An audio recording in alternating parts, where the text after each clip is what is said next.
on these headlands, you've got Lindisfarne down there, Yeah. and in fact the saint that we associated with here, her headland, her abbey was further up the coast Yes, here. Coldingham, north of Berwick, and it's they're up there. They call it St Ab, which is the correct old pronunciation, and it's actually a name surprisingly familiar to an awful lot of people, even if they don't know who she is, because it used to be invoked every single day on the old shipping forecasts as a shore station, which is they don't use it anymore. But St Ab's Head is there.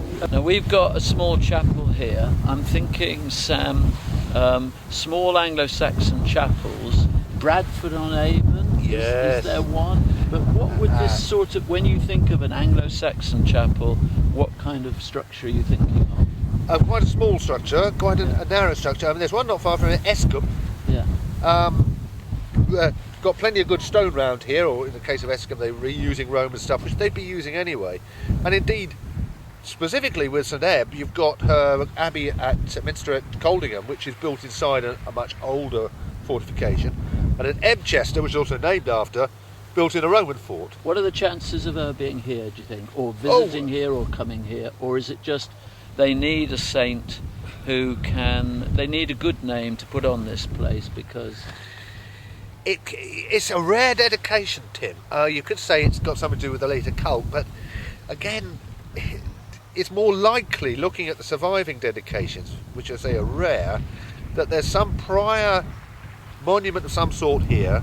That is why it's a focus for the sort of re-establishment of a new spiritual power station in the course of the 7th century. I know what we've got to, hopefully, archaeologically, we'll get, as you say, get something at least contemporary with it.